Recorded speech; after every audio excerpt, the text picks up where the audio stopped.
We apologize for the inconvenience, the technical difficulties. Hello, viewers. We are live on YouTube. We're usually on Facebook. And we're on YouTube too, but today we're doing a special uh, go live from YouTube because Facebook has recently, put in security measures that will not allow us to go live on Facebook.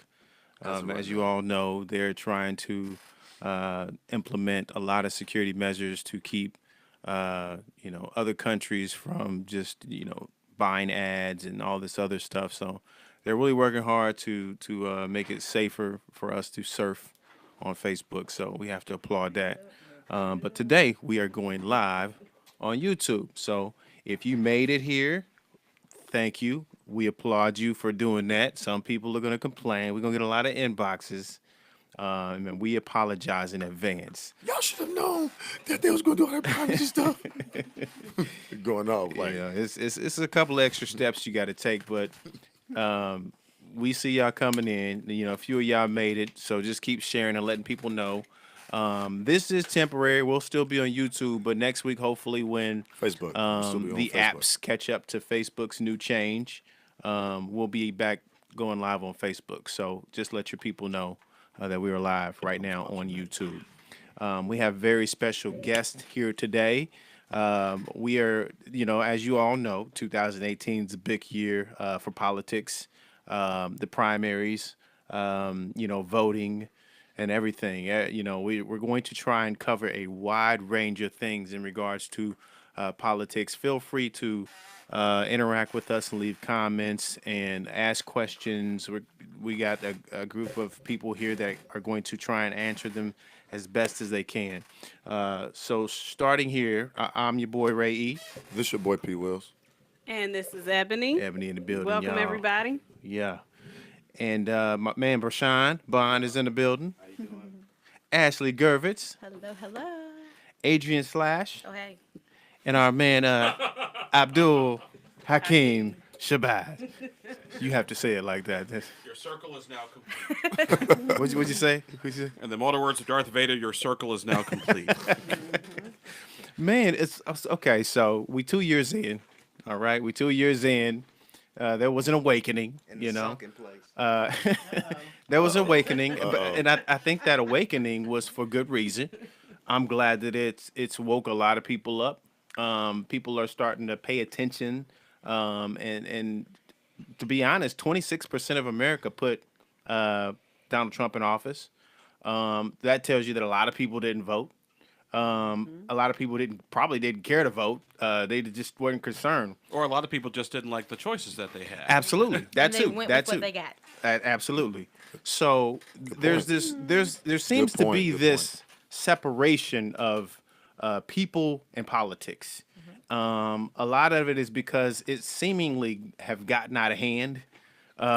Some people want nothing to do with it. They're just fed up with politics, and then other people are like, "Go vote so we can make this change." So we're definitely going to start discussing that. But why do you think there's such a divide on and people wanting to vote or get involved in politics? Because isn't that where a lot of the real change starts? Any of you guys can jump in. Well, I will argue, as somebody And who's gals. written about this stuff, oh gosh, since like 1990 when I was in college, the thing is, the question is, are politics still relevant in the lives of most people? Right. Because people will pay attention to what they think is relevant. If somebody's got, I got a job, I got, get the kids to school, soccer practice, Right. just take care of the day-to-day life.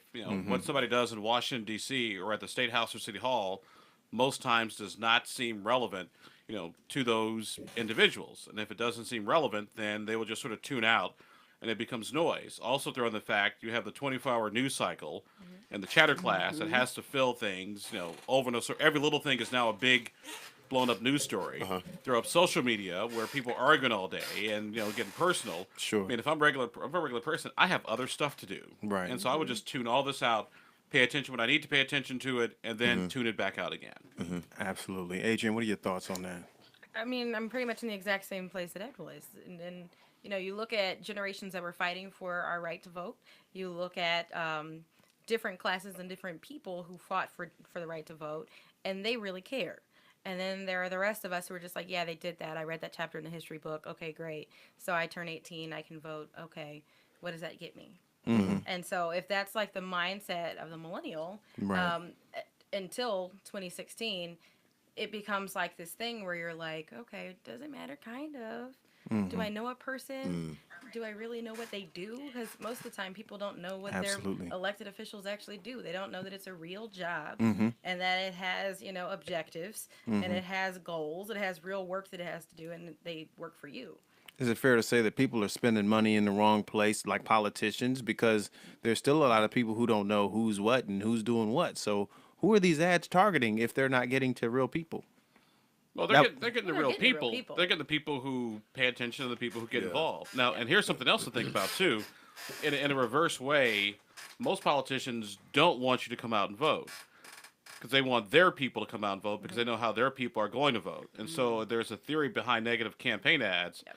And the fact that they do work because they turn so many people off that they just don't want to be bothered. Right. Right. Ashley, what are your thoughts on that? I mean, there's a number of factors just regarding if we feel like we should be active or not at all times Sure. in politics. But I always go back to this, and the late Bill Crawford always said it. If you're not at the table, you're on the menu. Right. And when we think of just, I think, from a minority lens, right? The system's always against us. Sure. Well, think about this if you are either an educator, right? The teacher's always going to check the stuff of your students, right? Just to Right. make sure it's right. Right. We have to understand that politics isn't just showing up 1 or 2 days out of the year. You have to stay involved even in the other processes, whether it's the policies that are enacted. Right. Who is, in your face while we say with the church parades, right? Right. When you were visiting that congregation, are you seeing that same message in the halls, in those places where elected officials are assembled to make decisions that impact our lives daily? So I think that the greater narrative of it is we just need to understand that if we want change, there's many ways of making change. And if we're really serious about it, we need to incorporate that change in an area we cannot continue to ignore, and that's in government. Absolutely. And then, like I said, this past 2 years has been definitely a wake-up call to pay attention to some form of politics. Exactly. Brishon Bond, what are your thoughts on this? I mean, it's every generation has these sort of crossroads moments where they get to define who they are, Okay. and it usually happens. Like for me, I grew up in the 80s, so I was baptized into like Boogie Down Productions, Spike Lee, Public Enemy, and Okay. all of that. And then my freshman year of college down in Bloomington was the Rodney King verdict Right. and the riots that ensued after that. And we had a little black student union down there. And that kind of pushed me in the direction where I'm at today, right? With that foundation of conscious hip hop, Okay. culminating in the Rodney King riots, and then the Black Student Union challenging the minority students on campus to be sort of conscious. And so what's happening now, every generation has that moment. And what you see with this present administration and the environment of white nationalism that it has created, it is forcing people not only to decide your political ideologies, but also to decide whether or not you are going to acknowledge this culture of white nationalism, whether or not you're going to be honest about concept of privilege and white supremacy and how the Republican Party has been co-opted by this alt-right white nationalist movement, and whether or not, if you consider yourself a conservative, you're going to push back against that. Right. And if you're not a conservative and you're a liberal, then how are you going to combat that? So it's for I don't envy people who are just now, coming into self and defining themselves. They got some really challenging things to decide in under this administration. Right. Right. But it's going to make you think. Sure. I would definitely say, like, to kind of jump in there a little bit. So I think that one thing that people are also having to deal with along the whole like picking where you stand. Sure. Is some of us are finding out things about politicians that we may have enjoyed previously, Okay. and realizing that they're not willing to stand up against things that. So millennials are really black and white when it comes to right and wrong. Absolutely. We're very seriously Sure. black and white and right and wrong. Yeah. And so as a generation, we have a tendency to be like, okay, now wait a minute, that was clearly wrong. How come you couldn't say that? And so we want to ask a lot of questions right now. And a lot of us are getting into conversations with our parents and our grandparents about, well, I know that you like them as a politician, but did you realize that they didn't speak up for my friends? Did you realize they didn't Right. speak up for other communities? And I think that that is really becoming a very interesting point, because households or families that have always been one party or another, kind of, there are a lot of folks, specifically in the black community, that are finding themselves not really sure if they belong to a party right now. Right. Yeah, I'm sorry. Go ahead. So one thing I think is important, where we've seen politics is just the Democrat Republican. Right. Even within Democrat Republican, there are other subsets. So like the key thing, and I'll always throw this out there, is educating yourself of how you may quickly define with one party. That does not mean you always have to stick with it, but allow that to be a good framework as far as your judgment Right. and being able to figure out if there are other candidates that are out there. How do you align with them? Right. So Pew Research, it's a very neutral, bipartisan research opportunity. They got Okay. this typology bit. If you go on there, you're not going to just see Democrat, Republican. You're going to find things as far as core conservatives. You're going to find that of moderate Democrats, and use that where it's going to help maybe assess truly how you pick who you relate to. Right. In the land of political correctness, right? Which I am not a fan of. Right. I mean, A spade is a spade. Right. There, I said it. We're done. things are becoming acceptable that were never acceptable in Ever. politics. Absolutely. It was almost like if you were caught looking at someone's derriere, you were not a candidate. Now that's normal, right? Yeah. Everybody My does man that, said you I know. would challenge that, though. So My man said I'm there, going to yeah. challenge that. no,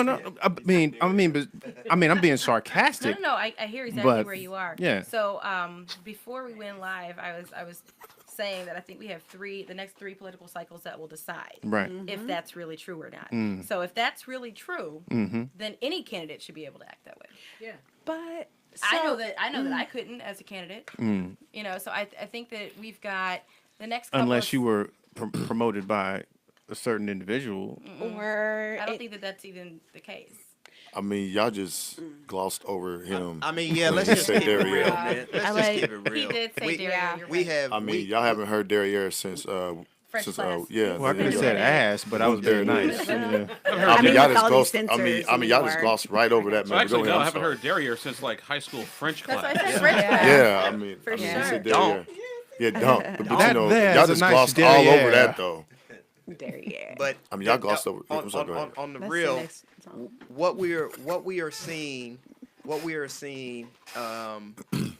just being all the way 100 with it. What we're seeing on the right is an acceptance of vulgarity, a low level of intellect, and unqualified, and we are seeing 80 to 90% embrace of the current administration by people who call themselves evangelical Christians. So when you have an endorsement by the church of this type of vulgarity, Not all churches. then it sets the tone. But It sets the tone for normalization of this type of behavior. You have people, elected officials, calling young kids who were survivors of a mass shooting in Florida bald-headed lesbians. You have conservatives threatening to break people's arms and throw them off of chairs. You have all across the country, this normalization of this vulgarity is masked under this tell it like it is. He keeps it real. He's someone I can relate to attitude. And that's permeating all across the right. So we have to be honest about that. I don't think for one second that if you were a person of color, if President Obama had a smidgen of this type of behavior or history, 4 or 5 different children from 3 different women, and grab them by the and on and on, that would be tolerated. But it has literally been normalized by the right. But I'm going to respectfully disagree in the sense that if you're going to talk about, the right is, promoting vulgarity under a mask of tell it like it is. Condoning it, not promoting it, I would condoning argue, it. my friend, that the left isn't tolerating, is promoting and condoning intolerance. When colleges and universities, which are supposed to be bastions of free thought and free speech where people can, sort of throw ideas back and forth, and I'll say, no, we cannot bring conservative speakers because the students are protesting. Like, whoa, time out here, Chief. Like, newsflash, the whole point of college is to share ideas. And when we start censoring ideas, and censoring professors, you can't talk about this, you can't talk about this because this will offend, this person or this student. I'm like, no. Sounds like public schools and all our taxations that continuously be stripped by them too. And one of the things I argue is, and somebody said I was taught college for 15 years, I make it a point to tell my students I am probably going to say something that is probably going to offend you. And you know what? That's just too damn bad. Deal with it. And so, I mean, I think when you're saying that it's being normalized, I do think that, but I want to go back and say we've got some election cycles there that'll likely either even itself out, because quite frankly, I do think that there's something to be said about the right accepting what's happening, but I also think that there is a whole percentage of the Republican Party that isn't sure that they're there yet. Or can And I they add don't one feel thing to represented. it though? I don't think it all just comes down to the acceptance or if they're there yet. We need to talk at the core about where there's major division. It's about race. It is. And it's about this us versus them and this fear that, we'll say in a super rural county, right? I am a Caucasian. I have all these problems, but hope, change, this idea of equality never reached them, right?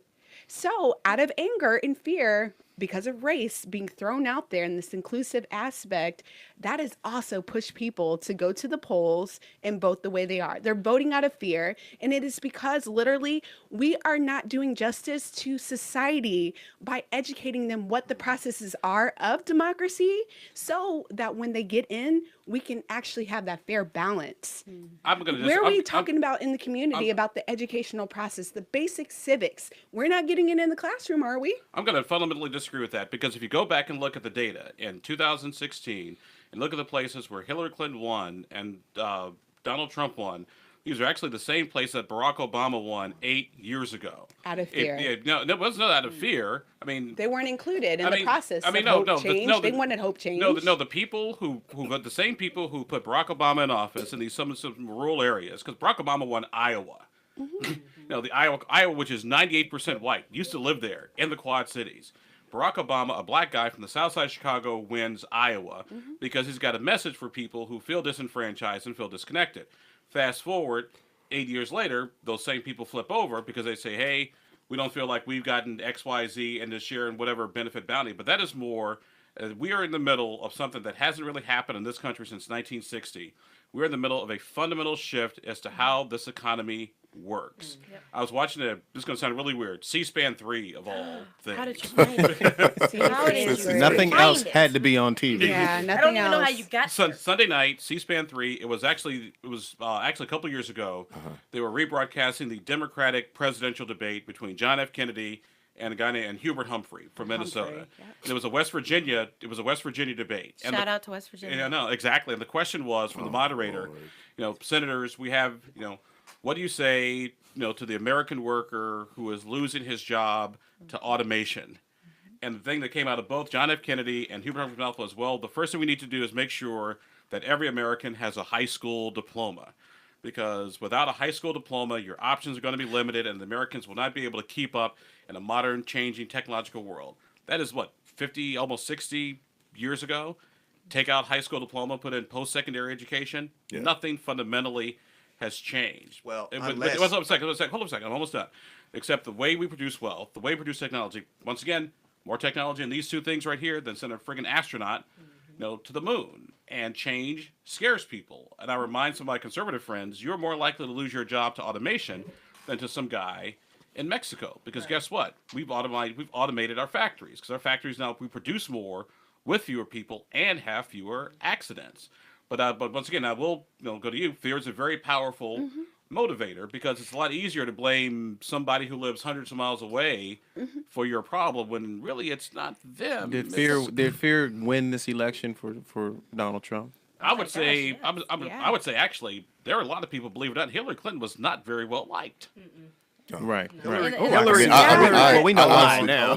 Hold on. And- hold No, on. I mean, I honestly Let's think. keep it real. Hey, here. I mean, I honestly think. Actually, no. Brishon's girl. Let's A, be honest. A, not well liked, and B, they were so damn arrogant that they didn't go to Wisconsin, they didn't go to Michigan, they didn't go to Pennsylvania, and lost by a total of 80,000 votes. Right. Hillary Well- Clinton takes her blue pants suit wearing ass to Wisconsin, to Michigan, and to Pennsylvania. It is a whole different ball of wax, and she is now president. And whenever you get finished with it, she won 3 million more popular votes than Donald Trump. Yeah, So but that is not yes, how. But Joe, that is not how we elect presidents. Yes, but we're not talking about how we won elections. What you said, your statement that I'm responding to, is that Secretary Clinton was not well liked. She was You not well cannot- liked in you Wisconsin. cannot- She was Trump not well wasn't liked well in liked. Cannot Michigan. juxtapose that argument or that statement with the fact that she got 3 million more American citizens supporting her than Donald Trump. The two just don't add up. Actually, they add up quite well because she didn't take her fat ass to the places where they needed to go. And is that and that ideology sometimes statements sell themselves. That is indicative of the conservative vulgarity that I was talking about. Sometimes what has been normalized on the right is this type of whenever you lose an argument, whenever you are hit with facts and actual data. You mean the fact that Hillary you Clinton did not go to Wisconsin, cut a did person off, did not go to like Michigan, Abdul is doing. did not go to try to Pennsylvania? overtalk No, people. this Let's be isn't fair. overtalk. You These try are to no, overtalk the no, these person. are facts. And These are then- facts. The facts and are simple, then- my friend. The and facts are then- simple. You know how the electoral math works. Hillary And Clinton's then- run for president how many times? When you get upset because There's you're no literally upset. getting your ass kicked, and so instead I'm of not allowing upset. the other person to finish their Go right ahead. statement, you try to come up with something clever like her fat ass in the pantsuit and all that. When the data clearly I like shows the white suit better. when the data clearly shows there is no discussion about it. The data clearly shows, yes, Donald Trump won the Electoral College, but 3 million more Americans said, I want her as my president. Okay, That's so just the can bottom I line. jump in here? Go ahead. So Adrianne. this is a place where I'm gonna take us back to where we're supposed to go, which is the education route. And so on the education route, we have to understand how electoral politics work when it comes to presidential elections. And the thing that we need to fully understand is the same way that we would want any candidate a job that we're going to hire them for. We want them to come and give us their A game at all times, and we would want that every one of their references checks out. The same thing is what we should want for any politician that we're going to hire, Right. in the best way that we possibly can. And one of the things that I think that a lot of people miss that are newer to politics is that in order to get that done, it means that if you really want a candidate to win something, if you know the skeletons in their closet but nobody else knows them, don't go telling their business. Because what happened was millennials and a lot of people who just weren't sure about who they wanted and they didn't feel like they had choices were like, I don't like either one of my options. I'm going to vote for this person. Instead of... Or not vote at all. Or not vote at all. And so if you look at the educated black male, they lost this one on that side. If you kind of look at it, they just didn't show up and didn't do their part. But Because black males in society are continuously being attacked, and if they felt like they went to the polls to actually vote somebody, literally, weren't we all hearing it's the lesser of two evils? And it really, really hurt. One time while doing voter registration, an 18-year-old saying, why would I do that? I'm not going to elect somebody so they can put another thing in system to kill me. And so we got to talk about those realities. we do. Yeah. We have to talk about what that did to the vote. And a lot of times what people don't realize is that there's an end game. And so if you want an end game, you have to have that hard conversation in your house with your friends that says, yes, but it could be this if we don't do this. And so I think that when you're looking at any political cycle, you need to, if you don't think that your options are great, you need to find a better option and get them out there and know the process, know the cycle, Absolutely. get them registered, get their papers filed, get them their signatures on their petitions, So and make sure that you endorse- have good candidates. endorse a better candidate. Is that what you're saying? But Adrian? but once again, the lesser you guys, am I missing something here? Newsflash: the lesser of two evils is still evil. Right. Very true. But see, I don't. We those of us who were supporters of Secretary Clinton, if people on the right want to refer to President Trump as evil, go ahead and knock yourself out. Those of us who supported Secretary Clinton did not see her as evil. Some of us did not vote for either one of them and felt very good about it.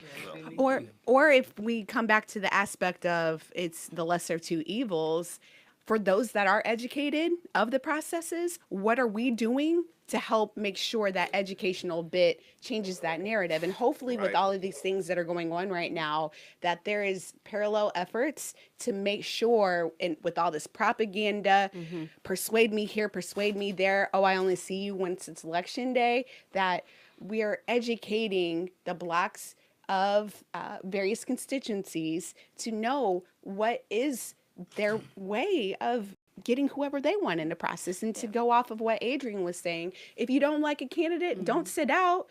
Go look for that neighborhood mama or papa, that football coach, basketball coach. They know how to lead, and encourage them to see the parallels of them being connected into processes.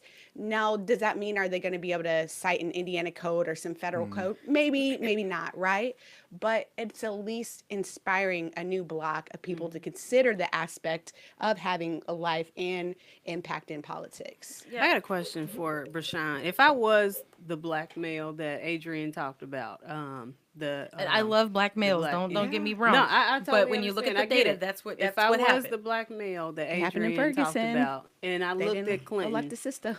and I looked at Trump, what could black males, what could they have gotten from Clinton? If the whole pushback was, And this is what the she going conversation to that do should to have been me? happening in every household pre-election day to make sure that they were motivated to get out there if this is the case. What would the benefit have been for black males if we voted Clinton in? My number one and number two issues as a voter, as an African American male, was mass incarceration, dealing with the over incarceration, disproportionate sentencing of black males and females, black and brown people, and the unlawful killing of black and brown people by law enforcement. I would begin by fully acknowledging that Secretary Clinton's husband Okay. in the 1994 crime bill is in part not the mass incarceration started long before Yeah. President Clinton, but in part his bill was disproportionately responsible for that. I would then point out that he has admitted it, that he has apologized for it, that he has acknowledged it, and that his wife has committed or did commit to rolling back whatever parts of the Clinton crime bill disproportionately affected African American males. I would also argue you could not put a mic in her face without her acknowledging the Clinton crime bill, without her acknowledging the problems in it, and too much emphasis on sentencing and not enough emphasis on treatment and reform, which it's a war on drugs when it was black and brown bodies. Now with opioids, it's a crisis and care and all that. She acknowledged all that. She also acknowledged systemic racism. She acknowledged systemic bias. She admitted white privilege. She committed to fixing or doing everything in her power under the Department of Justice to roll back some of the problems in law enforcement. So I would say that no politician can solve all the problems in Black America. But as it relates to issues on a federal level that can be addressed by the government, you couldn't get anyone who was more willing to address those problems than her. But True. but do you think that she was saying those things to cater to the black vote? Because she's also the same person that said that she carries hot sauce in her purse, which is a Stereotype. yeah. I can't. I'm never gonna vote for somebody because they come on the Ellen show and do the whip nay nay and hot sauce. All politicians have to do the shuck and jive thing. Every single one. You look at the politicians on the right now that are running for Senate. Good Lord, you think they was sleeping with Donald Trump as much as they all up riding his jock. So I get the the silly, superficial stuff. But when you nailed her down on policy, she was one time agreed to meet with members of Black Lives Matter, and they videotaped the discussion. And when they had the discussion on policy issues, and one of the brothers told her, you know, in the movement, we are focused on changing hearts, on deconstructing racism, on peeling away white privilege. Yeah. And her answer was perfect. She said, I can't change hearts. What I'm here to do is enact policy that prevents any type of inequity and discrimination on a federal level. And whatever you tell me that you see as a problem with inequity, and it's something that I can address on a federal level and push as far as policy, that's what I'm trying to do. But I can't change the hearts, but I can make sure that policy is in place so that nobody gets mistreated. That Right. to Yeah, me, is all I can ask. Yeah. Yeah, but my question is this, just for us, black people, why are we trained to vote for one particular party? Ooh, that's such a great question. So happy you asked So- it. We are like trained to vote for one particular party, and that's it. I'm just asking. I will argue what you have is because originally, if you look from a historical perspective, African Americans traditionally used to vote more Republican than they did Democratic. Your first U.S. senator was MLK. actually, yeah, and also say your first black senator was actually a gentleman from Mississippi right around Construction time. What happens is, unfortunately, over time, with your Civil Rights Act of 1964, you had a lot of your Southern Democrats switch over to become Republicans. You've got Richard Nixon, who adopts his quote-unquote Southern strategy to demonize some of the racial strife and riots going on in the North, in northern urban cities, and Republicans catered more to that far right. I will argue Republicans ignore the black vote. Democrats tend to take it for granted that it will always be there. They're not going anywhere, so we can just pay lip service and do whatever. I would always argue that you vote your interests. This is why I've always been a split ticket voter. And my primary motivation is my pocketbook, because the only person taking care of me is me. And so when I look at who I'm voting for, it's like, okay, what is this person going to do as far as my economic liberty, my economic freedom? Because I got to take care of me and the lovely Mrs. Shabazz and that stupid dog. But even to your point, and I appreciate you mentioning that it's not specifically about what the Democrats or Republicans do. It's those things, and I think this circles back to that heart thing, where it is with Black Lives Matter, right?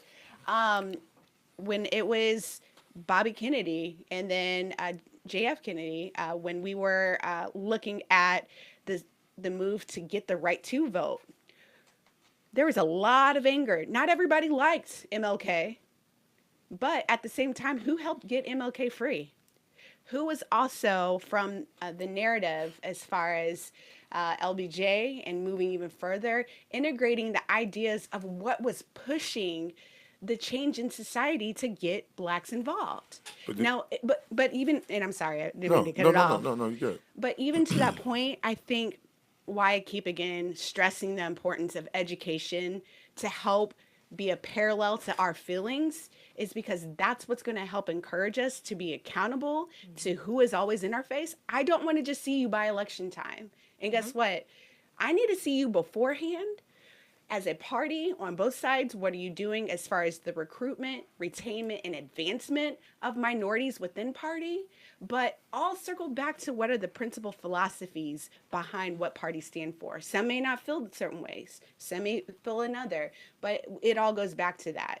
And the reason why I guess I feel strong about that is because being at the DNC convention and Hillary was on the stage, there was just this feeling that, wow, you saw so many individuals of different backgrounds, geographical, age, race, ideology, right?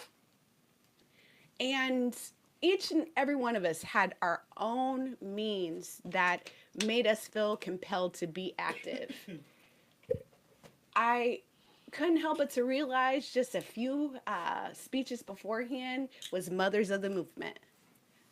Anyone know what the Mothers of the Movement is? Absolutely. Mothers of the Movement were the mothers of Trayvon Martin, Eric Gardner, and we can continue to go down the whole list, right?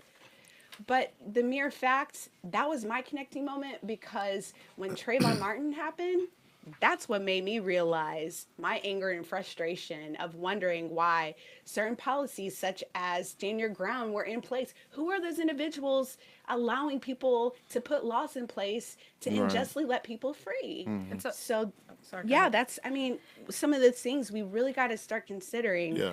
And I think it kind of goes a little bit. So an interesting thing that we know about our newest generations that have joined us in the voting sphere is that they will care less about parties, because both parties seem to have in some ways lost their way. They will care more about your individual voting record, and they're going to do the research to figure it out. And so kind of like we saw the flip-flop between the same voter that voted for Obama also voted for Trump. It's going to be really, really, really important that politicians transition in the coming years, because their job is going to be to earn votes.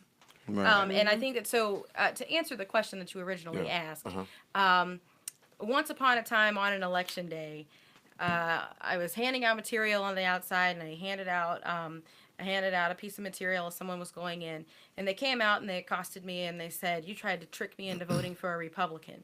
I can't do that. I'm only allowed to vote Democrat."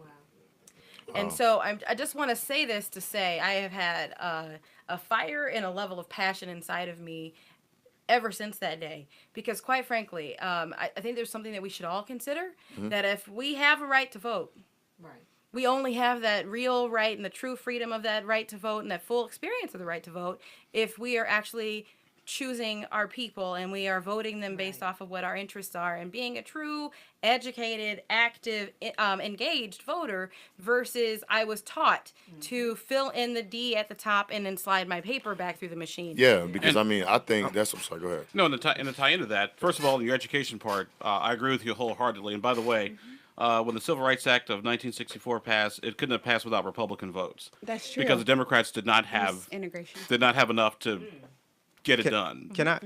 But let me just finish my point. I just heard of you real quickly, my friend. Getting back to Adrian's point about voting your interests, my thing is this: if you do not have contacts on both sides of the aisle, because right now we're still in a two-party system, even though most people, a plurality, consider themselves non-party affiliated. Yeah. You're going to need friends when Independent. Republicans are in charge, Independent, yeah. and you're going to need friends when Democrats are in charge. At the biggest law firms in the government affairs practice, which are kind of run the lobbying organizations, everybody has a Democratic lobbyist and a Republican lobbyist, because their interests are not politics. Their interest is doing well, money, and doing for their clients. So they're going to make sure that the same firm, they have John Gregg, former Democratic candidate for governor, and a guy named Tom John used to be the former Marion County Republican chairman. They work right next door to each other, because at the end of the day, they know, hey, this is about interest. It is not about ideology. And then also sometimes you're going to need somebody, a Democrat, to go talk to the Democrats to get them on board, and a Republican to go get the Republicans on And so board. it's like the secret that, like, most newer voters, whatever age they might be, might not really understand that. So the people that you think might hate each other because they're on completely different sides of the aisle, they have drinks together. Yeah. Oh, They eat meals together. Yeah. I've seen that. I've they seen that they several chat times, all yeah. the time. They're very good friends. And the It's thing like the about commentators on CNN. Yeah. it is, yeah, They just go have a bite after. they get Lawyers along. get done They get yelling along at each just other. fine. The one thing I hear this question all the time about why African Americans are so diehard Democrat, and when I talk to young people and people who are deciding on their political leanings, I tell them all the time, it's not so much the D or the R, it's how you see the world. And you need to really have a conversation with yourself about how you see the world. I'm a Democrat, but I'm a liberal. The way I see the world, the way I view the world is through a liberal lens. And what that means is if Patrick, if you're doing bad, if you're hurting, somehow, some way, I'm hurting. Somehow, some way, that's going to trickle over to me. And at the flip side of the coin, if We're all I can connected. not give you free stuff, which is the conservative talking point that we just want to give you free stuff, if I can somehow give you equity and opportunity, if I can work to level the playing field so that you have an equal opportunity just like everybody else, and you take advantage of that opportunity, and then you start doing good, somehow that trickles out to the greater society, and we all do good. That's a liberal view. The flip side of the coin is pull yourself up by your bootstraps. You can do it on your own. I'm here to get mine. That's I'm their fault concerned they're in about that position. my financial whatever I have to do. That's the flip side of the coin. So when you're deciding your way in life, you have to decide whether or not you see the world through a liberal lens or a conservative lens. When I was explaining it to my nephews who were getting ready to be 16 and 17 years old, I told them at the end of Black Panther, if you're a true comic book fan, you know that the last scene is not the last scene. You got to stick around a little bit. After the credits roll, you'll get another scene. And you remember at the end of the movie, after the credits in the last scene Spoiler alert. where T'Challa, If you haven't seen it yet, turn it off. But at the end of the movie, T'Challa is standing in front of the United Nations, and he announces to the United Nations that he's going to share vibranium with everybody. And he says, I'm going to share this technology in hopes that we will all learn to see ourselves as one tribe. That's liberalism at its core. That is fundamentally liberalism. So when you are deciding your political leanings, you need to decide if you see us as all interconnected in one global family, or if you are rugged individualists and you get yours and forget everybody else. I'd like to throw a cog in the wheel. No. Yes, go I ahead. have to. I'm going to Go break ahead. it. No, gonna no, break I'm it saying all. go ahead. Okay, so previous generations have is believed it's interesting. one side or the other, and that you have to choose as you get older. But instead, what I believe we are seeing, because I find myself in the exact same position. I am a product of graduating at the beginning of the recession. So my very first job out of college didn't make anywhere near the amount of money that my predecessors had made because everything got tightened up. And so many millennials and members of Gen Z are also in this exact same position. They will see things from a fiscally conservative position because they know what it's like to make every dollar go about 15 to 20 different ways, and they've had to live with roommates until they were 30. And but they also want to see their friend that they grew up with have the same life that they have, regardless of who they are, what their background is, what their culture is. And so they have this sense of, a small sense of liberalism, and it's definitely a part of them. But they also have this sense of, we want to make sure that dollars are used well. And I actually think that they're going to challenge us to not have to choose as we get older, but to choose the types of things that we want to make sure that we're holding people accountable for, and the types of things that we want to see shape the world slightly differently. And it could end up meaning that it's a marrying of them all. And see, I will respectfully disagree with Brishon on the conservative point of view as rugged individualists. I'll get mine and the hell with everybody else. That is not true. A real conservative principle is you do what is in your economic interests, and that does not automatically mean you leave the rest of the world out the doorstep. One of the things I do as a lawyer is I do expungements. For people who got arrested, had a problem, whatever. I do it for two reasons. Number one, I get paid to do it. There's money involved. Yeah. So, yes. But number two, it is in my economic interest to make sure that this person can get a job. Because when this person can get a job, this person is not breaking into my house to take my stuff. Now, am I motivated out of kindness and love? No, not really, because that's not me. But does it really matter? If my economic interests tell me, hey, Abdul, make sure this guy has a job, has a skill set, so he can be productive and his family, we have a lot fewer problems down the road. Right, but the economic interest is where we differ, and where liberalism says, I don't care if I make a dime or if there's ever any financial gain. I want you to be better. I want your life, however it translates, to be better. I'm primarily concerned with you. I'm not concerned if you are a South American immigrant who has traveled thousands of miles and get to the border and you're not educated and you've got a child and you may come into our country and get have to start on government assistance and I may have to pay taxes.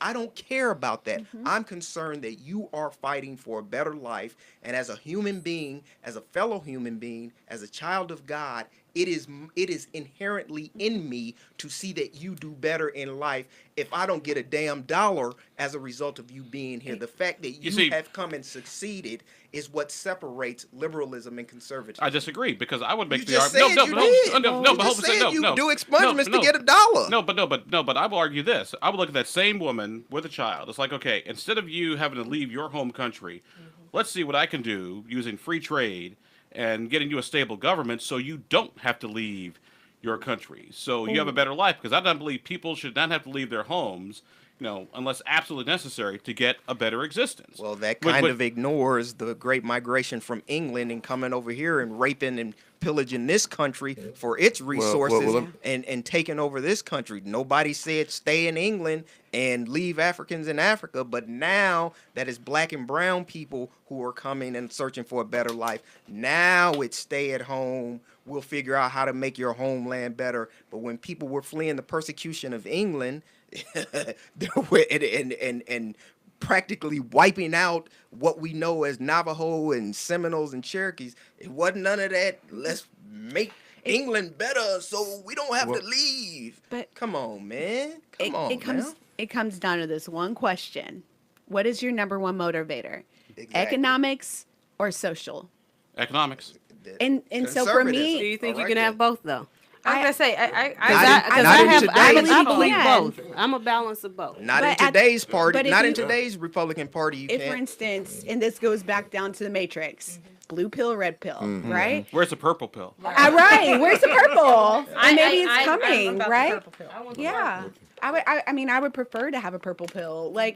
And so I just know at the end of the day, if everything else is stripped from me and I had to choose the dollar to the social, for me, like from a faith perspective, yes, as a Democrat and being a liberal, I have my faith. And my faith is not of the possessions of this world, but to make sure mankind is able to have that of the best sense of keeping hope.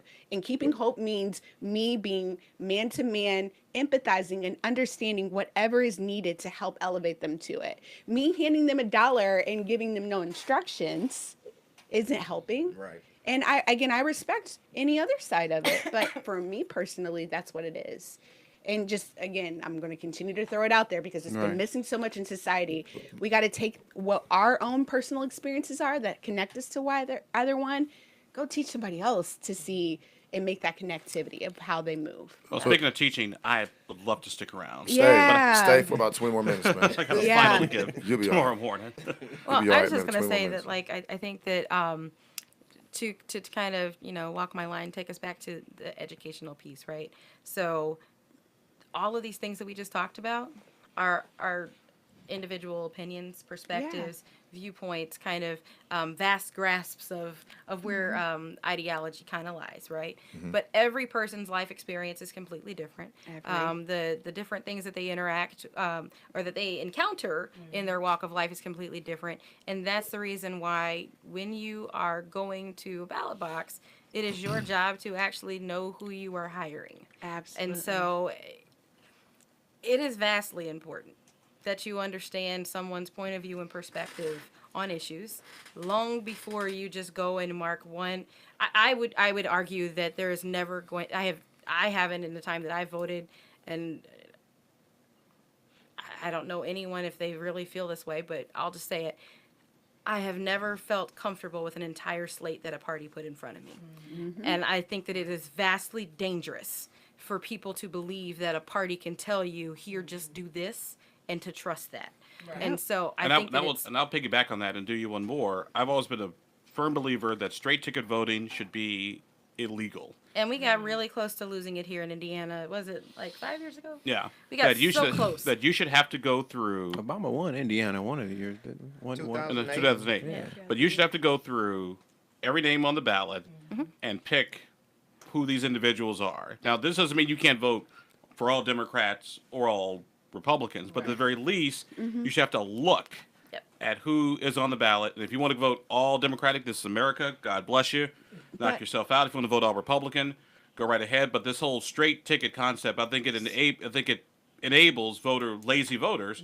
So I'll It just go in doesn't here. educate them. Yeah, I'll just go here, mark Democrat. Now I'm done. I mean, but the easiest way in the world to think about it, would you hire someone blindly No. to work for you? And you wouldn't. There's not a living soul that would do that. And I think that the thing that we all just need to come to grasp with is the right to vote was something that people begged for and pleaded. I am smart enough to do this.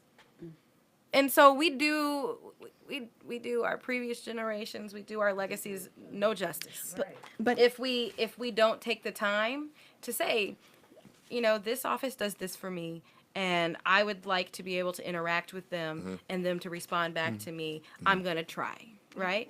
yet the only thing to help shift that narrative, what are we doing to make sure that when it comes to finding out who this candidate is, that there are unified platforms that allow you to see specifically the background information point. about the candidates. We don't have that.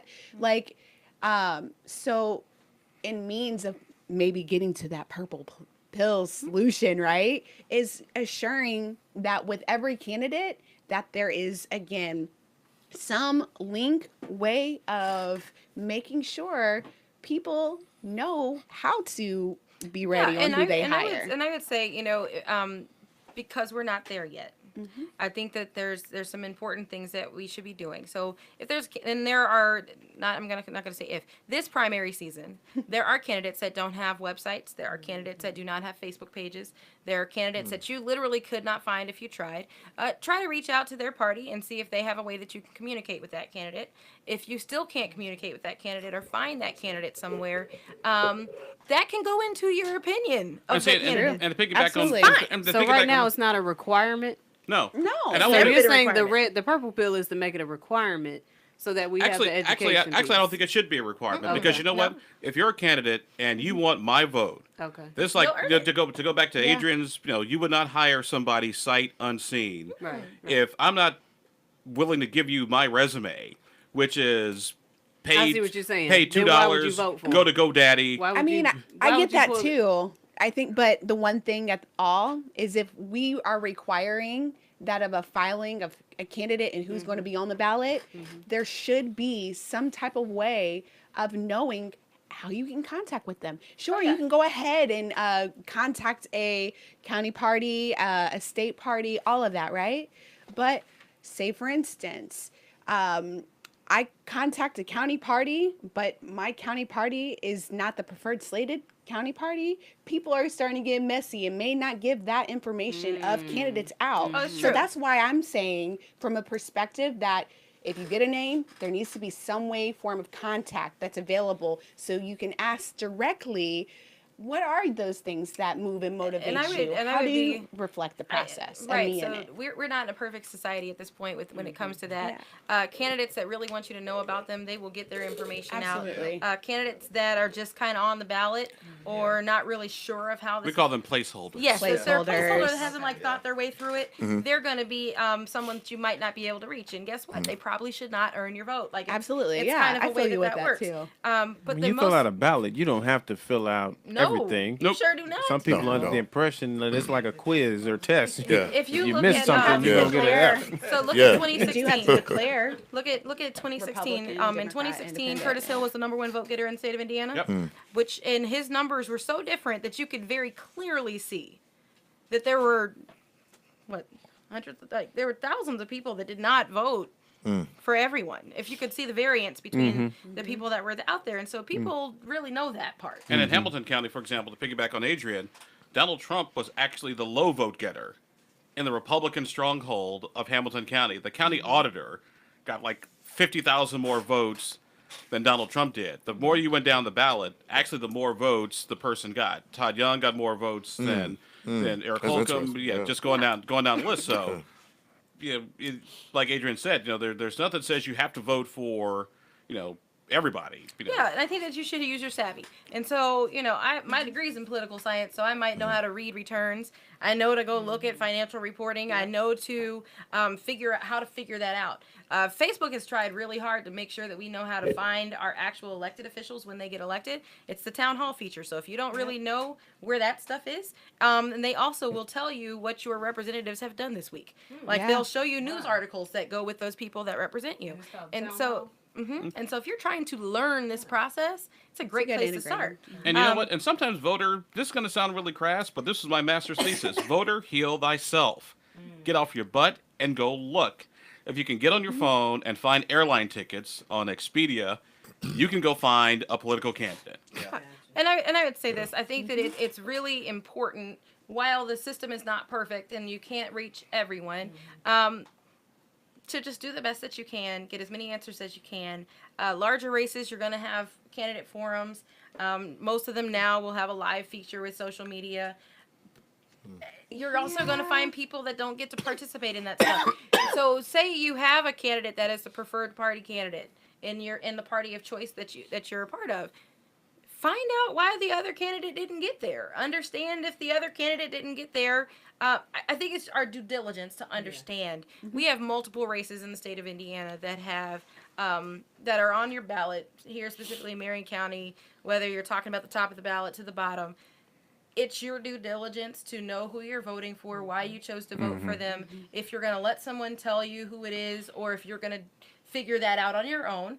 I will say this, it is important that you do that work for yourself, even if you feel more comfortable knowing that a party gave a vote of confidence to a person themselves. Yeah. I think that it's really, it's pertinent to progress that we all start participating in the process, and educating ourselves and talking with our communities and talking with our friends.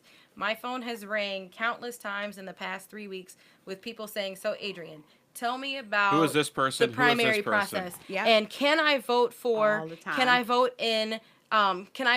This is really the hot ticket right now. Can I vote in the Republican primary for my state rep and in the Democrat primary for sheriff? The answer is no, because you have to declare in the you have to declare, and you have to pick one. And so people are trying to figure out, do I cross over this one time so that I can pick my state rep, because I'm more concerned about my state rep than my sheriff. And I will argue, if you really want more participation, and like I said, because the political system, Republicans and Democrats, is designed to keep people away.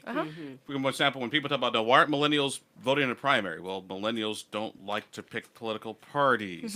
And that's what I was going to ask you guys, if you could quickly break down the primary. What is it, and how does it lead up to November? It is a scam. It is a taxpayer-funded, subsidized. The political parties are basically getting you, the taxpayer, to foot the bill so they can pick their candidates who they want to present to you later on down the road. It is the biggest scam in the entire universe. I would go with the primary if it were an open primary, that you can. Here's your ballot. Here's the D's. Here's the R's. You can go back and forth with whomever you want. Or it's a consolidated primary. Everybody's on the ballot. If somebody gets more than 65% of the vote, you win. Otherwise, we have a runoff. Municipal elections do not need to last from friggin' May to November. If I can pick the mayor of Chicago in 6 weeks, I can pick the frickin' mayor of Carmel. I don't need 6 months. But you know what? But if I do that, then the consultants can't get paid. Then the people who do the mail can't get paid. And the political parties can't raise money. The system. The part that he's leaving out is it is very expensive for a county to host an election. Okay. But the level of expense that you're talking there, a few years, I guess it's been 5 years ago since we studied the way that the election thing works. So there are some cities in the union, since if we're going to talk vastly, where you can literally vote in a grocery store. If you want to. They have vote centers all over county over a 30-day period, and they're not paying people. And then, what is it, Seattle, where the state of Washington? Seattle, Washington vote by mail. Everyone votes by mail. Everybody. And so it's nowhere near as expensive as it is to hold an election. Nowhere near. That's kind of like... Yeah, that's... And so if you look at it from that perspective... Yeah, that's but old it's school. Automatic. But even with mail for sitting elected officials, say, for instance, on the State House, they get free mail distributed to your doors anyway. So why can't you do that with a ballot? Yeah, and Right. so like if you want to look at like really deconstructing the way that all of that works, there's a piece of understanding where it is. It's an expensive way of telling a party which guys should be their best bet, right? But at the exact same time, it's exactly what you're saying. Millennials do not want to declare a thing, and so it is hard to get a member a millennial unless they fully get, and I think that they're awake now, unless they fully get that they can make a difference by understanding who is going to do the best for them down the road. Right. But I do want to preface one thing. And again, this is my personal viewpoint and maybe different than everybody else in society. It probably is. And it probably is. And we can agree for that. And that's fine. Yeah. I just look at it where I know, for instance, we are moving to the shifts of the independence aspect, right? But for me, at a party platform, the root causes of like where we are with either the Democratic principles or Republican principles, right? I do hold myself to always say I am a Democrat. And if I don't see that Democrats are acting on the fundamental basis of what the party actually stands for, you better believe it's not a kumbaya session. I've had many times, many fights, arguments out of the lack of holding up what the fundamental problems are. As I call it, I've been sent to the principal's office a lot of times because I wasn't acting right. You know what? You may not think I'm acting in your favor, but this isn't groupthink. There are others that are in the society, especially Black folk, that are not getting that they are maybe connected with the party. So I'm going to do whatever's needed to shake it up and allow you to see. That's what's so disappointing with my brothers and sisters on the other side of the aisle, because there's just been this acceptance of the message, ideology, and behavior coming from the top of the ticket on down. And what's even sadder is that the conservatives that, even as a Democrat that I've always admired, men and women like Condoleezza Rice, Colin Powell, lately Jeff Flake, McCain, so they're being pushed out. The individuals who would dare to say, man, I'm not rolling with this nut. I can't get down with that. They're being slowly but surely phased out of the party. And what you see now is, in the hood, we call it get down or lay down. Trump is basically saying, you get down with how I do it, or we gonna figure a way to get you up out of there. And slowly but surely, at least on a national level, you see that all of the moderate Republicans that you could work with, that even though we couldn't see eye to eye, we could deal with each other on a certain level, they're being phased out. You don't have to look any further than the Republican race for Senate here in Indiana. You literally have commercials with for Senate with Todd Rokita firing an AR-15, calling Colin Kaepernick a un-American disrespecter of the flag, a bunch of ads. and topping it off with proposing that English be our national language. If that is not the most, if that's not the, that's indicative. That one commercial is indicative of what has become of the conservative party, and how the more moderate Republicans just are not finding a space anymore in their party. But I would argue the same thing has happened on the Democratic side, because when was the last time a pro-life Democrat was really promoted by the Democratic Party? That's a good question. Because extremism is, I will argue, is on both sides of the fence, and I will argue the best way to deal with that, my friend, this I think you will actually agree with me, is to get rid of gerrymandering. Because part of the reason, and just so folks who don't know, is lawmakers are basically drawn into districts, House district, Senate district, whatever. And what lawmakers do is they draw maps, so certain places favor Republicans, certain places favor Democrats, so people can keep controlling. Really, you're only fighting over like a handful of seats to control a chamber. What happens when you gerrymander, if a district is like 80% Republican and a Democrat has no chance of winning, the only way to win is to win in the primary. Well, guess what? Who comes out in primaries? People who are more further to the right, Right. or further to the left than where the most of the electorate is. So why are there almost no Republicans left in the Northeast? Because of Democratic gerrymandering.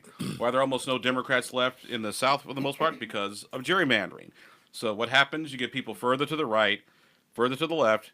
They go to Washington and they realize, oh my God, we can't work together. You know why? Because everybody's worried about a primary challenge.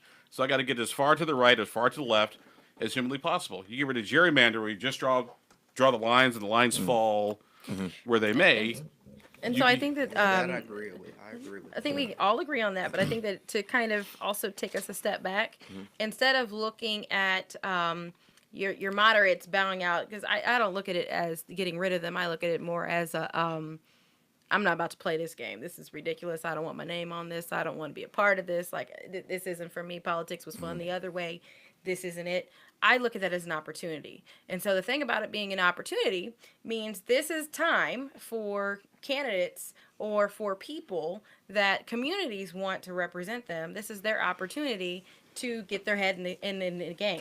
Because if you've now got vacated seats that used to be held by people, you now have an opportunity to give it your best shot. So in districts all over the country, one thing that we have seen is thanks to the women's movement being revived, you're seeing more women that are deciding that we're going to put our name in regardless of what the seat is. Legitimately, regardless of what the seat is, and if there's a person in it, I'm going to file my papers because it is my right to do so, and I'm going to participate in this election. And I think that it's probably one of the most healthy things that has ever happened is the people are saying, you know what, there's an opportunity here, and I'm going to take it.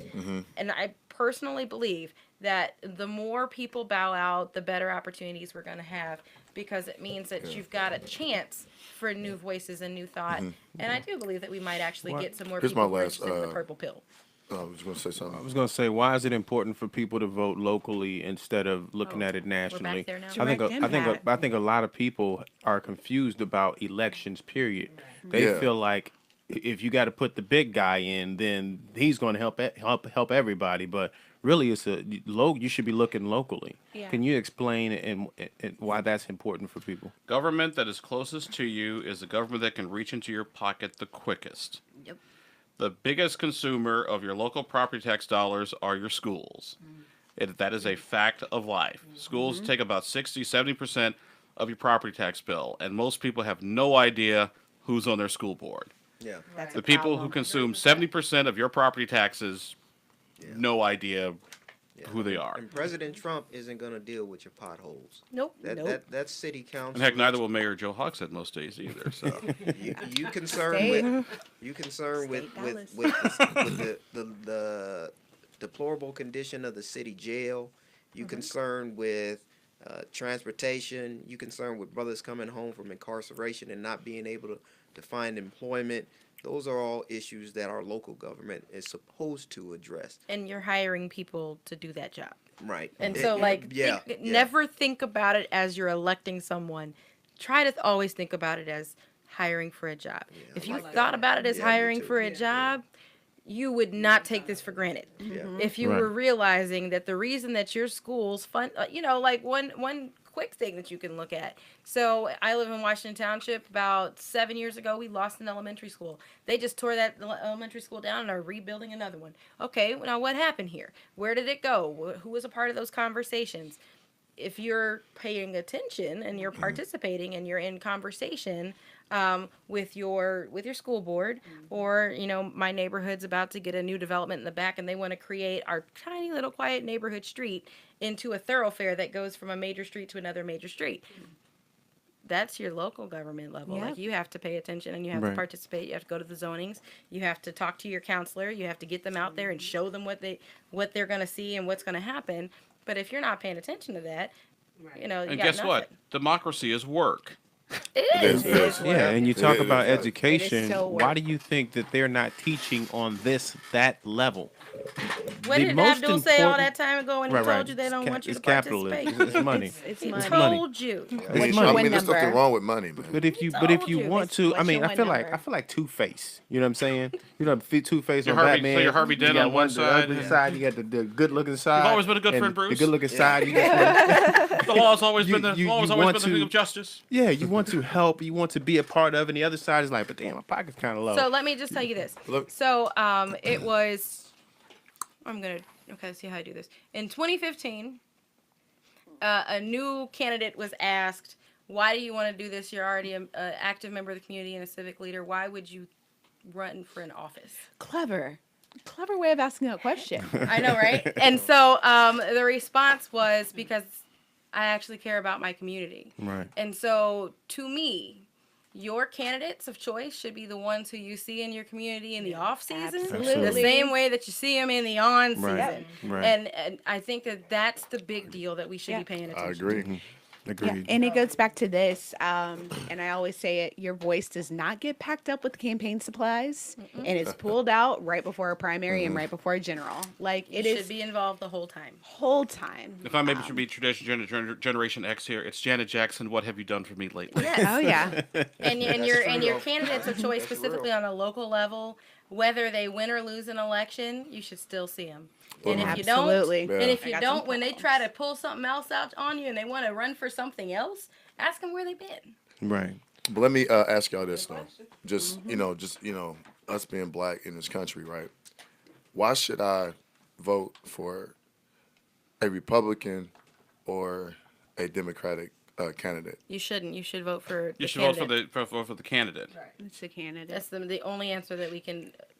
That's not the answer But I'm of getting. candidates, who's actually the one setting the foreground for integration and inclusivity of making an equal playing ground, who actually understands the systemic basis of how government has been used against certain communities, especially marginalized communities. Okay, So that so- is probably why, and goes back to why, oh, well, the automatic stem of blacks just vote Democrat. No, it's deeper than that. Let's dig a little bit deeper and see what party fundamentally supports candidates Yeah, of and if color. you- Or- if you- and if Okay, you know someone- but here's my black. question though. Yeah. Okay, regarding that, like, Yeah. if Democrats have been for black people, right? But yet, on one hand, black people say that the government has never done, anything for us, right? And then we also say that, the laws were never to our benefit. But then on the other hand, we vote for a party that gives more government control over us. To me, that makes no sense. So I said this the other day when I had my long rant on the Facebook On the thread. book. On the book. The book. Which is why me personally, Yeah. I mean, I'm just like straight down the middle. I mean, I'm not a Democrat nor a I will tell you, Republican. and I'll let you finish. Yeah, yeah, Just vote your interests. Vote your interest. Vote is what is Yeah. important to you. For me, it is my pocketbook, because if I'm not making any money, I can't eat, can't there's take care of nothing my wife, wrong- take care of my Yeah. dog. Yeah, I mean, Because there's my mother's always said this growing up. Self-preservation is the first law of nature. Yeah. And Yes. if we cannot take care of ourselves and provide a livelihood, none of this other stuff matters. Whether the guy can come home and get a job or not, if I'm starving and homeless, it does me no good. So fundamentally, if I can't take care of me, I can't be concerned about anybody else. Now, once we've done that, then we can talk about everybody else's issues. My wife and I, we are split ticket voters. I have actually voted for Democrats in the past, not a lot, but I have voted for some, because I don't believe in giving no party has a monopoly on good ideas or stupidity, and I like a little bit of a counterbalance. But on that scale of 1 to 10, 1 being far left, 10 being far right, I'm more like maybe like a 4.5, 5 over here, and like a 7 or 8 over here. I mean, you want social justice, fine, but you ain't taking all my money to go pay for it either. I was going to say, I think that it's most important that Black America pays attention to Black America's issues. Absolutely. So we can't take care of our communities if we are electing candidates into offices or hiring them for jobs in places where they have history of not caring for our interests. Yeah. And so it's very important, like I said a million times over, and I'll say it again, just do your research. Yeah, but on an economic level, this is the thing that like pisses me off, right? Ooh. And I could be wrong, but You're not. we just as a people, I mean, we can't have it both ways. I mean, we can't say that the government has never been for us, but then continue to vote for people that has more control over us and then takes more of our dollars. So, So now, we can't build businesses, because we're so dependent on government for, over assistance, in certain things. And, this is coming from somebody that grew up with rats and roaches. So, yeah. it's not like I grew up in Geist my entire life. So, I mean, I go off of what I see. I mean, my grandfather, literally, my mother was a teenage mom. So there was like 11 of us literally in one house, but my grandfather took care of everybody. And he always told me, don't depend on no man. Go out and you got to earn stuff. You like when I wanted to play basketball, I didn't need people to push me. Like I knew what I had to do in order to make it to a certain, level. And I have 2 sons now, and I teach them that. Like, don't depend on people. But I don't think that has anything to do with Republican or Democrat. That's just, I mean, that's just part of, a personality. But when I see both parties, I see more people like us want to vote for something that would just give, or a stigma is one party would just, give us things. And then the other party say, no, you have to earn it. I think that, oh, go ahead. You've been trying for a minute. Oh, Go it's ahead. okay. So I'll give this analogy, right? What would the world be without a single rule? What if there were no stoplights? What Anarchy if is there, what we're talking about. yeah? What if there were just no laws whatsoever? It was just kind of free reign, right? Well, like written laws or Any law. Understood make ground lies. rules. And okay. Understood that. Yeah. how? Where's order? Do we want order? Yeah, I mean, yeah. So okay, so if we want order to some capacity, and this is where you get into if you're super far one way or another, it's all about what actually is the best intersection of your area of where you live or your ideologies, all of that, right? So, okay, we need stoplights. So we don't have all of these like crashes and I'm just giving a far example of it. Just But there are also roads that have too many damn stoplights So- too. true. I mean, true. I mean, you are go so downtown right. and there's a That's when you stoplight put here, turn red light. Yeah. You Turn drive down 10 is feet. No, I mean, Yeah. But you got to know how to navigate the stoplight. So if It's you the do it just right, you won't have to navigation stop. part. Hit all of them. It's all about Yeah. it goes to navigation and order, right? And with it, we can't continuously sit out of systems when literally systems have been in place even before you were conceived, right? Think about a mom birthing you into the world. How many rules and regulations are done even in a hospital, right? Okay, I'm sorry, like we have to understand that if we want certain changes to happen, and even in the hospital example, I'm thinking of John Q. But we have to be involved. We have to understand that we just don't stop and see the silos of participation just through an election cycle, but it literally transitions into how we view community leaders, such as what Adrianne's saying. I want to see you around. But most importantly, how is that leading into the intersection of our basic policy process? And to circle back again on it, Bill Crawford would always say, if you're not at the table, you're on the menu.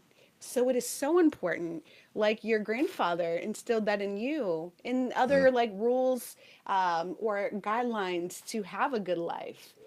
We can't dismiss that by sitting out. I need you to be in that room and influencing the decision makers that are collectively coming to impact not just their lives, but everybody's lives. And I think that the best way to say that, to answer your question, Yeah. accountability. Accountability. And the way Working. that you participate in the off season is when, say someone that you voted for co-authors a bill that affects you at home. It might take money away from you. It might put a restriction on you. It might take some sort of a privilege away, right? It could take, say it takes away a subsidy of some sort, right? and you have relied on that subsidy, and without that subsidy, you have no clue like which way you're going to go, right? So say that's something that happens, because that's real. It's a thing, you know. People a lot of times like to argue over our entitlements and things that we've gotten used to, and whether they want to bump them up or take them down. It happens all the time. Your job is when you get that news alert, because you're going to opt into some of those notifications, and you're going to follow all of your elected officials when we leave here today, right? Everybody watching is going to do that too, right? So when you see that news alert, they've co-authored this thing, you're going to call them, or you're going to send them a note, or you're going to get everyone that you know that affects, and you're going to take them down there. Because quite frankly, nobody that looks like us Is down goes there. to the Capitol. They don't do it locally. can They tell don't you do that. it nationally. We don't hold anybody accountable. All we do is give them our votes all the time. And what we can do, Yep. just to break Right. it down on a city level. I hope before we end we'll get a chance to at least talk about a few local candidates and races. But to answer your question on a local level, think about.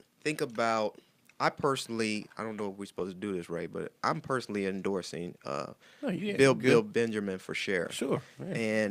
And the Shout out to reason Bill Benjamin. and shout out to Bill. And the reason I am is because, as I said earlier, through a liberal lens, he sees, and he and I sat in a room and we argued for He's about genuine. he kept I it met real. him like 10 years ago. Yeah, we had a discussion for about an hour and a half, just me and him going back and forth on some issues, and some of them we agreed on, some of them we disagreed. We got so loud, somebody had to come in the room and like, hey, like, we can hear y'all down the hall. Can you bring it down?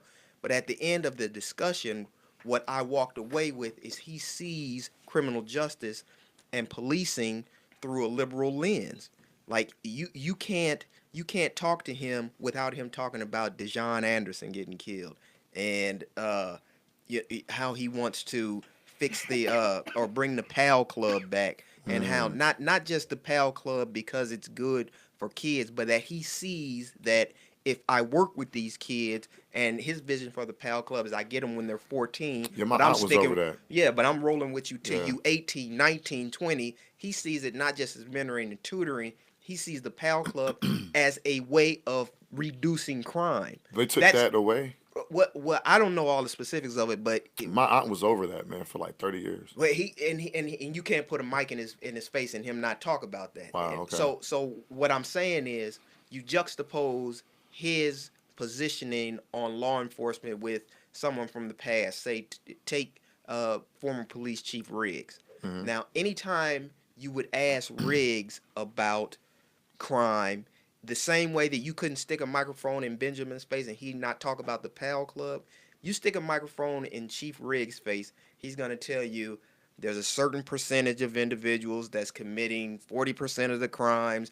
They're former felons, so if we would have locked them up for longer, they wouldn't have committed those crimes, and therefore crime would have went down. Which could so be what true, we knew, yeah. so what we know now is we need tougher sentencing, and we need more mandatory sentences, or empower prosecutors and judges to give out. His whole thing was just lock them up, harsher sentencing. Actually, And I that's was gonna say, so- no, that's not true. So I'd what rather I'm keep it saying, that. so what I'm Wait a minute. saying, what I'm saying, you can check it for yourself. What I'm saying Got his is, number. I'll call him. what I'm saying is that when deciding about, I'm just using those as an example.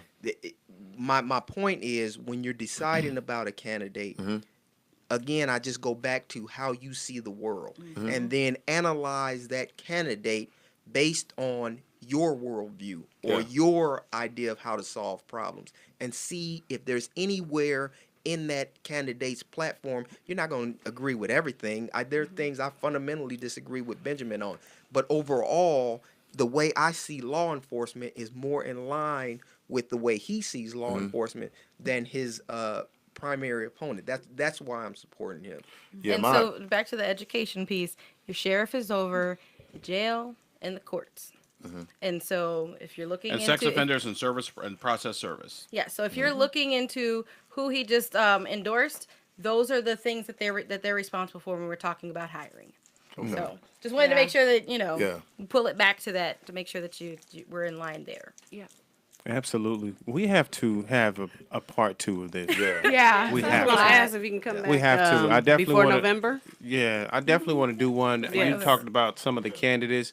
I'd like to bring you all back and we go over some of these candidates because I think it's fair because there are people who Primaries May 8th. we tell to go research a candidate. They don't even know what they're looking for. Right. Actually, So sometimes to help out your audience, there's Okay. a website called politicalbank.com. Oh yeah. And run by a couple buddies of mine. And one of the things that they've done is it's almost like Facebook for political candidates. Sure. But they compiled profiles for basically almost everybody and everybody running for And they elected come office. in and they find you as soon as you file your paperwork.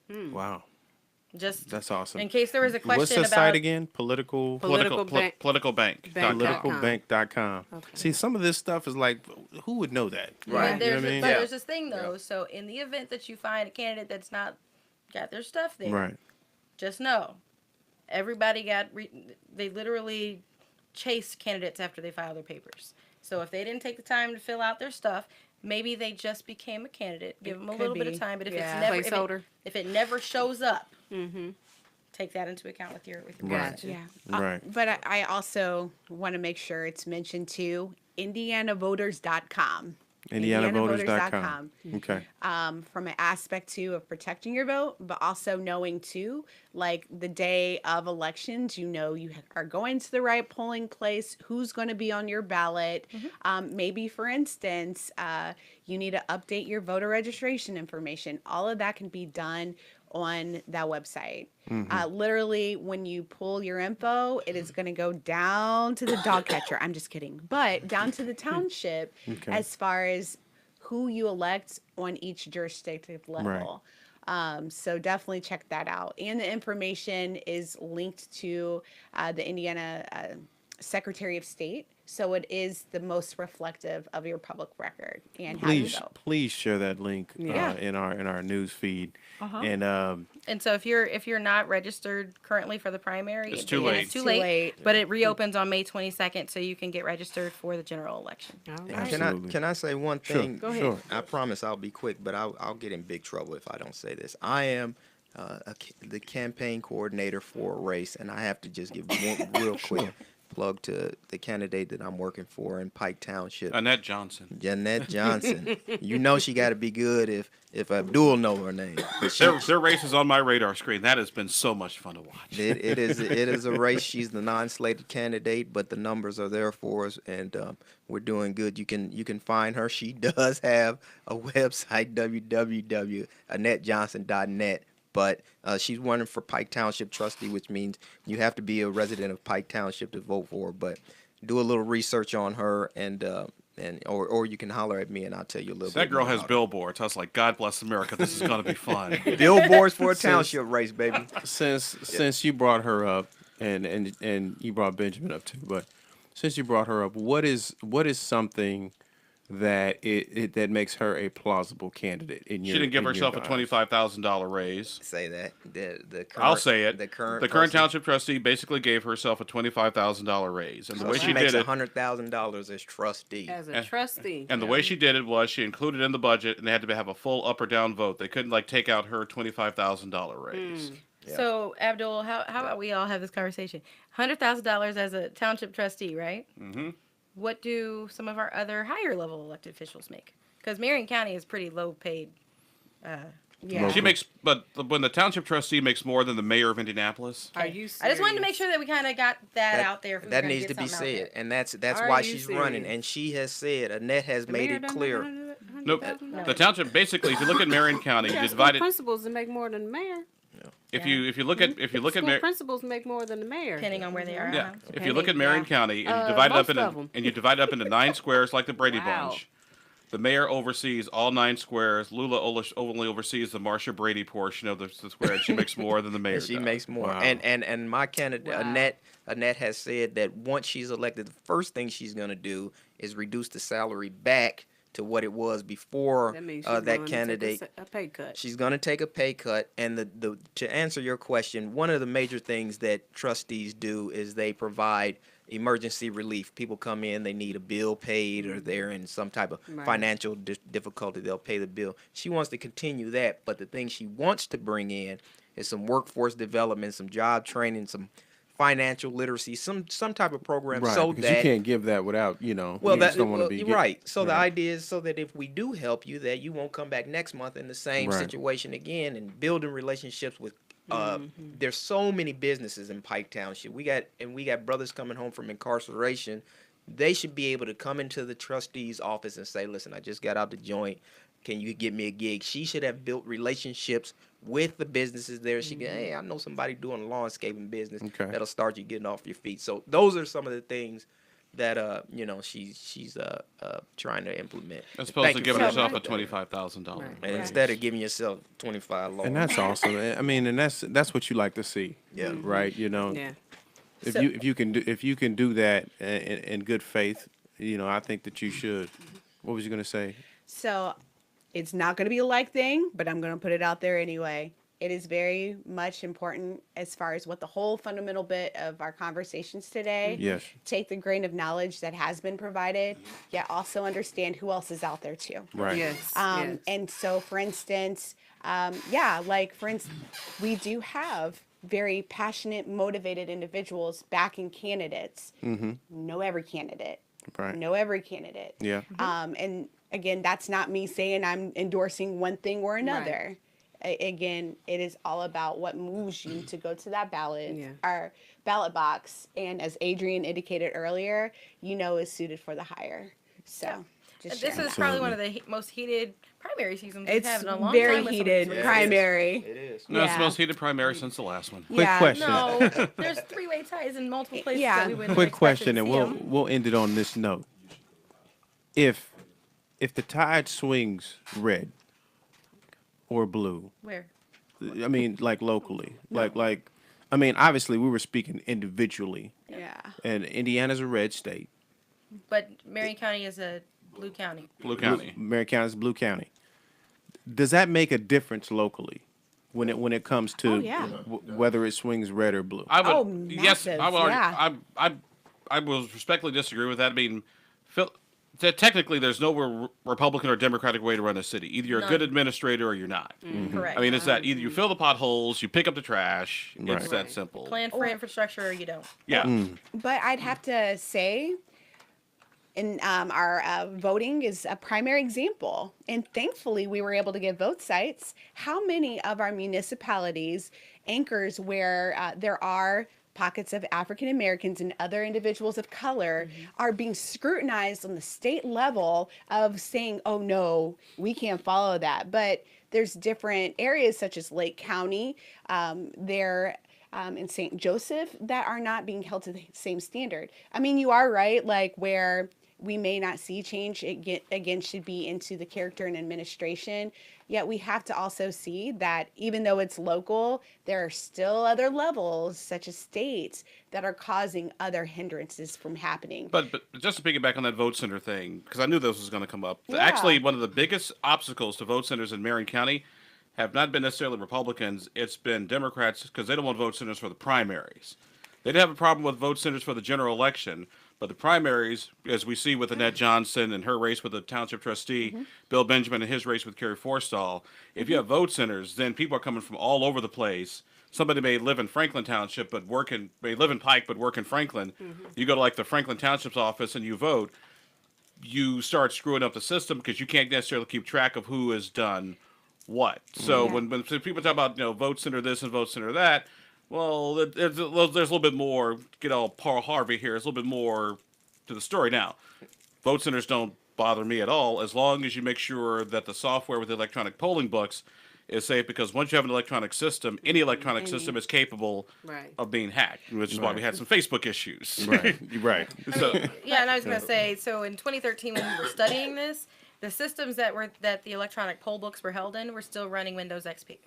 Oh, Wow. Okay, so like you have to wait. Sometimes you have to wait on technology to catch up, Yeah. so Right. that we can actually do these things efficiently, Marion effectively. County's been caught up. They have, and so Awesome. sometimes you just have to Shout wait out till to it Mila. catches up, Thank you, Mila. and you have to do the work that it takes to bring your county forward.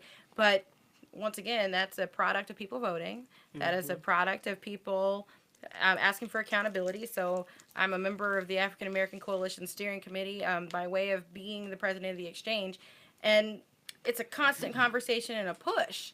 And it's people staying on top of the issue, continuously begging for it, pleading the case on behalf of the community, and asking for their constituent organizations and members to show up. Remember that whole accountability piece I was saying? Show up. It's taken a long time. And by the way, vote centers do not increase voter turnout. They don't. No. They All the- increase access. No, all they do is move the It's needle. Yep. All they do is move the needle. It does not. Anybody who thinks that a vote center is going to make more voters come out and vote, that does not happen. There's very little data evidence to show that vote centers increase turnout. All you do is just basically people voting early, Right. and then they just go home. But the same people are going to vote. They're going to vote. Yeah. Yeah. Regardless, Right. actually, No matter where. actually, what will drive voter turnout is candidates and issues. Yeah. That is what drives more people to participate. Yeah. Yeah, and that's true. But there's a flip side to that coin that we can't ignore, and that is that voter suppression is real. Our courts have ruled that it's real. Our courts have ruled that I forget what state, but to quote the Supreme Court, that there was voter suppression with a laser-like precision aimed at voters of color, aimed at black people. And while increasing voting centers may not increase vote, making it harder to vote disproportionately affects tax poll. communities of color. And I don't know that there would be any argument against that. So Yeah. while there may not be a push for more voter centers, we do need to fight for equal access for every Equitable eligible. access. Equitable. Yeah. Yeah. I'm good with throwing away that word equal and just going equitable. Yeah. I'm with Yeah. you on that. Yeah. And I do want to piggyback off of this too, as far as if there are massive shifts.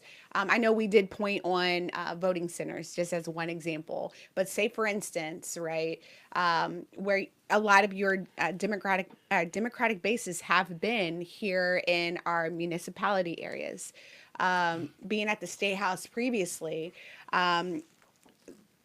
healthy food financing, hate crimes, that of ensuring policies be in place to help with gentrification.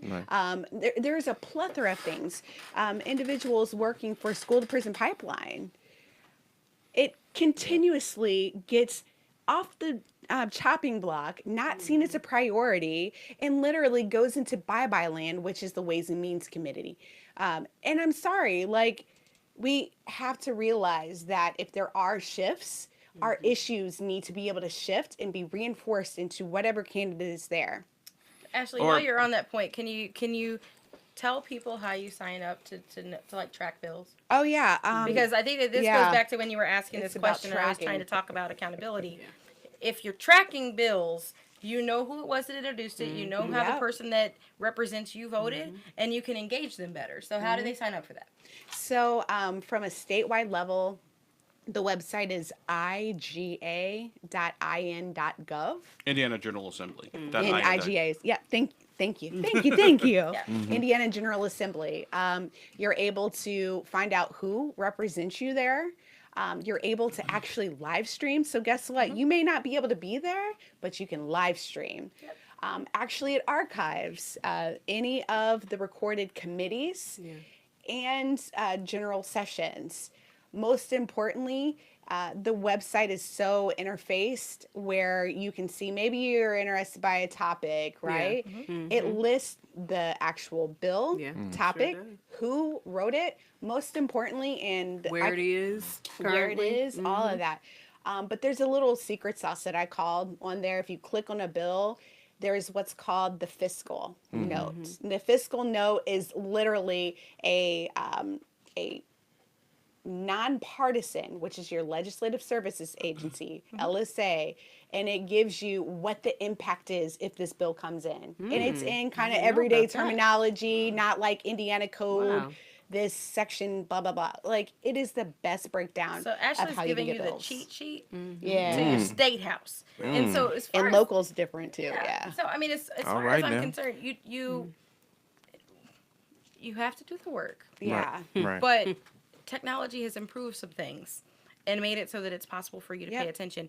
And it goes back to what Abdul said. It's about your candidates and it's about the issues. And if you know that your candidate has voted against your interest on issues, then you will show up to vote them out. That allows you to Absolutely. meet them like you can meet them on the House floor. That's Yeah. right. Yeah. You sure And have can. all Yeah. the facts in your hand. And you can be a known the person people's on the House house. floor. Yeah. And once again, just like we coming back full circle. I get excited if I see Yeah. extra minorities there. Right? Like State like I House. said earlier, if you have all your eggs in one basket, what do you do when your basket isn't in the majority? This is why you make sure you, Have like I friends said, on every both law sides. firm has friends on both sides of the aisle, so people can go talk to people about Yeah. issues and their interests. And I've been kind of hard on my conservative brothers and sisters. I don't want to say. Yeah. And there is some bipartisan work, even here in our local assembly. That here in Indiana, 1 out of 10 students are suspended every academic year. If you aggregate that along racial lines, disaggregated along racial lines, it's down to 1 out of every 5. Indiana ranks second in the entire nation in suspension of black males, 4th in the nation in suspension of black females. And so there was a push this last legislative session to address that disproportionality. And surprisingly, we had a bipartisan bill, House Bill 1421, that was co-sponsored by a Republican, Boehning, and a Democrat, Porter, and it passed, and it's a law now. So hopefully we're going to see reductions, in disproportionality as it relates to school suspensions. But that's just an example. I just wanted to end on a kumbaya On a note. kumbaya. That we Yeah. can have do some that. areas of agreement, and that Absolutely. was a good thing that happened. So. Yeah. Absolutely. And even just to make it a more kumbaya situation, what is typically seen on your 6 o'clock, 12 o'clock news Right. is all the sensationalism. And being that we're in this 24-hour circuit, Right. man, someone dropped their pin on the floor, right? Like, no, just they're dying to find anything that causes people to watch. Right. So you're going to see on whole all of the extreme issues and disconnection. Dig deeper, and you'll actually see that in most cases there's a lot of legislation that gets passed all the Like time on 90 to bipartisan. 10. Yeah, it's 90 to 10. Like 80 to 20. More bipartisan Yeah. than anything. They enjoy each other. Yeah, Absolutely. yeah. That's they're all beautiful. eating dinner at Hyde Park Steakhouse across Together. the street. Yeah, yeah. Just go down there. You'll see them. Go to Roof Chris and you'll see everybody. Hanging out. Go to coaches on Tuesday night during the assembly. You'll Then definitely everybody see will them be there. then. They'll all be there. Yeah, they'll be there. Yeah. Keep look, y'all getting a lot of eggs tonight. I hope y'all taking notes. I purposely did not tell what your titles were and what you do because I wanted people to be more focused on the conversation. Yeah. And I think we did that well. So if Yeah. you could, starting with Shabazz, let the viewers know what you do, who you are, and why you're here. Just real fast, real quick. Abdul Hakeem Shabazz. I write the political web blog, indiepolitics.org. Write a couple gossip columns. Teach college part-time, and also one of the partners at the law firm of Lewis & Wilkins in downtown Indianapolis. There you go. Adrianne / I wear about 1,000,005 hats. 6,000,006. Probably 12 million. things that are pertinent to this conversation. I am the president of the exchange at the Indianapolis Urban League, and yeah, we'll go with that. Yeah. Yeah, Ashley Gurvits, 1,000,002. I'm not up to lot of Adrian's status or anything, but I previously sat as the president of our Indiana Young Democrats, president of Marion County Young Democrats, active now with IDAC, which is our African American Democratic Caucus, which focuses on everything related to the Black community. And on a national level, I serve as the Faith Initiatives Director for our Young Democrats of America. And I don't want to cut her off, but we do work on a Yeah, bipartisan we do a lot of initiative. stuff. awesome. Bluish. And one of the main things that we work together on is the 10-100 committee. It's a And PAC. 10-100, It's a yeah. PAC that supports Black candidates. I up got to and talk down to you the about ballot. one of the guys you support up in Hamilton County. He's crazy. We can talk. Yeah, We'll talk offline. yeah. I didn't. That wasn't my choice. We'll talk offline. That it wasn't my. Hey, I am on a committee. That don't mean it's my He said selection. he's We will- crazy. We will talk offline. Yeah. Brishon. Brishon Bond. I'm a member of Black Lives Matter. I'm also a member of IDAC. I work for an organization called Trusted Mentors. That's one of the things I do, and we help brothers who are coming home from incarceration and train people to be mentors for them and come alongside them, try to help them reintegrate back into society. Speaking of 10100, Jamar asked me, we're going up to Yeah. tomorrow to Hammond to work with a candidate. Work with a candidate who's having a fundraiser. We're co-sponsoring a fundraiser for her, and yeah, working as a consultant for Annette, trying to bring it to the finish line Tuesday. Awesome. Awesome. Ebony, you want to start to close out? Well, just I'm just do the grand finale. Oh, this is pressure. Let me see. What can I say? But thank you all. For your Thank you grading. for being patient and holding on with us with our technical difficulties through Facebook. I just find it so ironic that for this powerful show with a powerful lineup of powerful people, brilliant minds, that we just couldn't get started like we normally do. So we thank our audience for being patient. Thank you guys for being very patient. So the beauty of technology is that we can take this recorded video and we can just post it back on Facebook. So there's always one way to, more than one way to skin a One way cat. or another. Right, one way or the other. It will be there. It'll be heard. Better So, watch out, them animal activists going to come and get you. right. Yeah. So And if God didn't want to see the animals, he wouldn't have made them out of meat. Yeah. Hilarious, man.